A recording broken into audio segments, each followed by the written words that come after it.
Ici, c'est DSU Live. C'est DSU Live. Enjoy the association.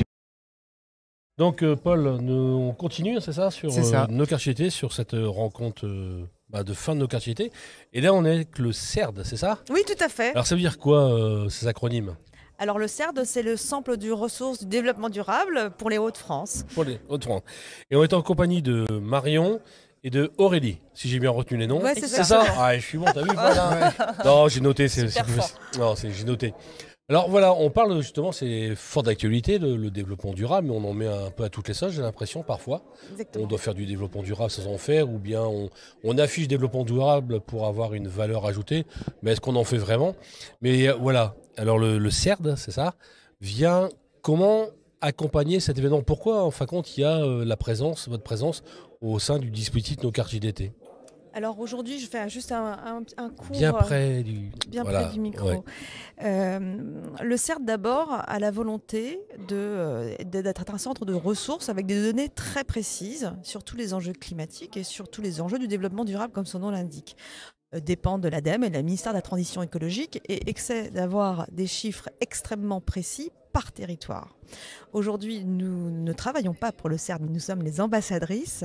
L'idée étant de dire aujourd'hui que ça existe, que les données existent et que les professionnels, les associations, les mairies, les collectivités peuvent se faire accompagner pour comprendre ce qui se passe et mettre en application une méthodologie. Donc la méthodologie aujourd'hui, le pourquoi on est là aujourd'hui, c'est en dehors de faire votre connaissance, bien évidemment. Hein, c'est déjà pas mal. C'est déjà pas mal. Mais c'est aussi de dire que si au moment de faire un événement, on a aussi la possibilité de faire un événement éco-responsable. Alors c'est un grand mot, comment on fait? C'est quoi éco-responsable? On sait pas, c'est pas que on sait pas. On moi sait non pas. plus. Alors... exactement. Donc aujourd'hui, l'idée c'est qu'il existe des ambassadeurs comme nous qui sont capables d'avoir une méthodologie très précise sur comment organiser ce genre d'événement, que ce soit sur le tri, que ce soit sur la sobriété numérique en termes de communication, mais que ce soit également sur les eaux, sur différents sujets. Tous les prismes peuvent être abordés et tout est détaillé. Donc, ce qu'il faut retenir, c'est que si demain, de plus, s'il y a un événement organisé et même des gros concerts, on a la possibilité de prendre du plaisir et de faire les choses bien. Qu'on a envie de faire un énorme événement sportif, on peut faire un événement sportif avec de la sobriété. Donc, n'hésitez pas. Pas comme la Coupe du Monde qui va avoir lieu. Alors. Ouais, j'osais pas le dire, mais c'est un petit peu. Il faut le dire. Non, mais... Voilà. Enfin, en tout cas, on peut faire les choses bien. On n'est pas obligé de travailler comme des porcs. Pour créer de la joie, on peut faire des choses avec, et même avec intelligence et du beau aussi, et ça existe. Et justement, comment vous accompagnez ou comment vous êtes en relation avec les associations qui voudraient réaliser un événement sportif, un meeting d'athlétisme ou je ne sais comment? Comment vous questionnez, parce qu'on n'a pas, comment vous les questionnez sur leur implication, sur les gestes à faire, comment vous diagnostiquez ce qui est faisable, pas faisable, parce qu'à un moment donné... bien poser un diagnostic sur la capacité de la personne à agir dans le cadre du développement durable. Je sais pas, j'ai pas l'impression d'être clair là. Non, je vois la tête d'Aurélie, c'est pas vrai. Non, vu sa tête, je suis pas clair. Non, réfléchis comme justement. Ah d'accord. C'est très clair, mais comment voilà concrètement, voilà, je vais organiser un événement, je vais sur votre site, voilà, je prends contact. Et comment vous allez accompagner ce... Il n'y a pas vraiment d'accompagnement, il y a une présence le jour de l'événement d'un ambassadeur du CERD pour sensibiliser la personne. Mais est-ce qu'il n'est pas trop tard le jour où j'organise mon événement d'avoir l'ambassadeur qui va dire vous auriez pu faire ceci, vous auriez pu faire ça? Est-ce qu'en amont on peut préparer la chose? Alors vous pouvez le préparer en allant sur le site du CERD où là vous avez toutes les données pour justement préparer au mieux votre événement et faire en sorte qu'il soit éco-responsable. Et le jour de l'événement, il y a un ambassadeur ou une ambassadrice qui va venir, en fin de compte, continuer cette vulgarisation auprès du public qu'on accompagne, qu'on reçoit, ou bien ce sera toujours pour essayer de contrôler un peu l'événement? Non, c'est pas du tout du contrôle, c'est vraiment de la sensibilisation, du partage de connaissances et faire en sorte finalement de créer de l'implication. Ouais, donc à un moment donné, ça part de la volonté de s'impliquer ou pas, l'association, si elle a envie de s'impliquer ou pas, je veux dire. Vous avez beau être là, s'il n'y a pas de volonté derrière, vous arrivez à sensibiliser, à avoir des éléments chocs, pour dire ça vaut le coup qu'on se pose 5 minutes pour réfléchir à ça. Les données du CERD sont hyper précises et sont des éléments Ouais, Bien oui. près du micro, Aurélie. Pardon. Après, j'ai envie de vous dire que l'idée aujourd'hui, c'est surtout quand je parle justement du comment faire.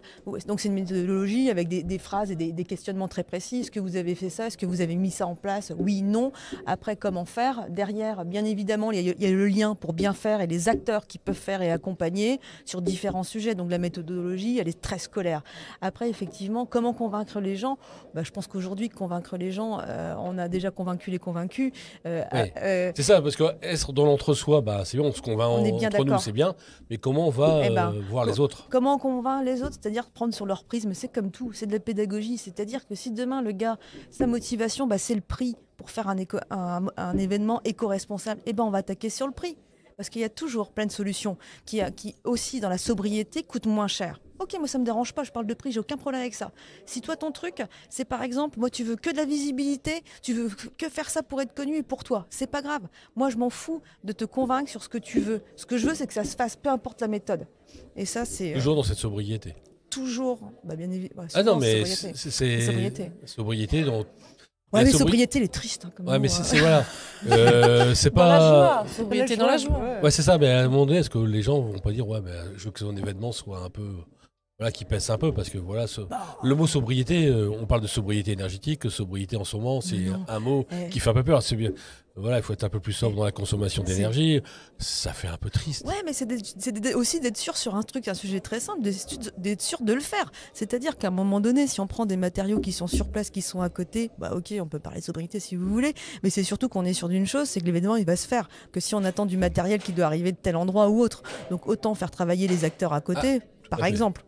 Voilà, l'intérêt pour ça, c'est que ça se fasse. Donc, et l'idée, c'est, nous, on est plutôt avec Aurélie dans donner du goût aux choses, que les gens ont envie de le faire et de la joie. On va effectivement, c'est dans ce sens-là. Et l'approche, voilà, sur ce que vous disiez, sur le côté un peu pédagogie, il y a des questionnaires, qu'est-ce qu'on fait, qu'est-ce qu'on peut faire, comment on peut faire, ainsi.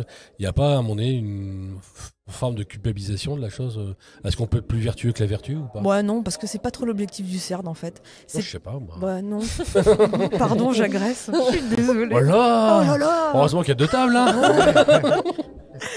Non, en fait, on n'est pas donneur de leçons.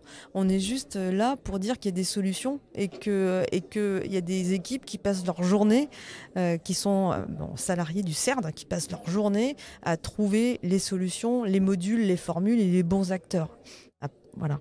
Et c'est accessible à tout le monde? Ou bien il faut quand même être déjà rentrer dans une démarche de réflexion, ou bien on peut prendre vraiment une association comme une collectivité, même une association aussi petite qu'elle soit, hein, c'est pas péjoratif, une commune, c'est abordable pour tout le monde. Les documentations du CR, c'est compréhensible. Et parfois, on demande des choses aux associations où il faut beaucoup d'ingénierie, de technicité, et à ça moment, non, c'est trop compliqué, je ferme, et c'est fini, et on a perdu la personne. Là, vous garantissez que si les gens nous écoutent, voilà, c'est quelque chose qui est accessible pour tout le monde. Tout le monde est capable de... C'est accessible, oui. Ah ouais, non, mais... Tout à fait. Non, mais vous avez raison de le souligner, c'est s'adapter à sa population.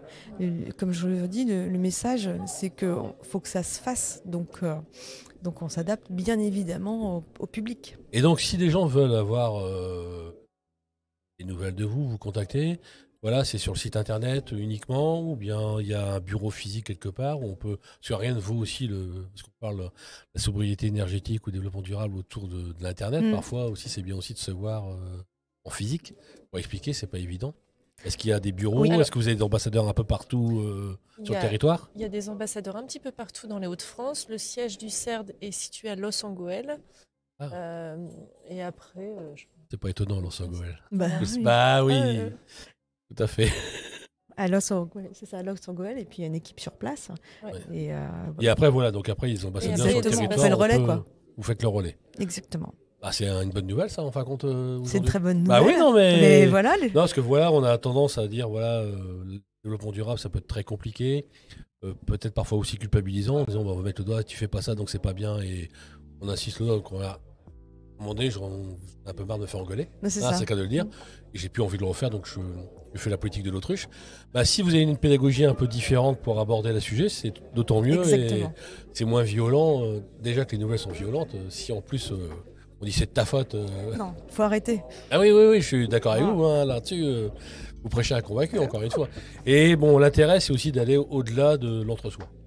Exactement, Parce que là, diffuser au maximum et peu importe le prisme de chacun. C'est respecté, respectable. Il faut juste convaincre. Et elle a la rencontre. Elle a la rencontre des habitants, des Ouais. populations. Ça se fait facilement, ça, et aborder. Comment on va aborder les habitants, une population sur le terme du développement durable? On l'aborde franco avec les gens ou il y a des ateliers, il y a des choses qui marchent mieux que d'autres Le CERD ne s'occupe pas des populations, des particuliers, Non. des destinations. Bah, c'est. Non, vous allez vous occuper d'une association qui va avoir. Oui, Association, association qui va faire le relais, oui, tout à fait. Donc vous passez toujours par des relais de proximité. Exactement. Ça marche par là, avant la proximité. Ben, merci Aurélie, merci Marion. Si. Eh ben, quoi?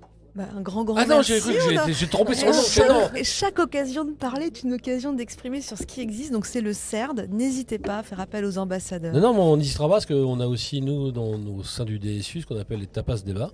Donc on débat sur un sujet. On avait aussi le sujet de débattre avec les associations sur le développement durable et les gestes. Voilà. Comment, à un moment donné, je pouvais, dans mon événement, avoir des gestes, même si je ne peux pas tout maîtriser. Hein. Voilà, moi, j'occupe des locaux, je ne suis pas maître de des fluides, donc je ne peux pas agir là-dessus, mais je peux peut-être agir sur le tri sélectif.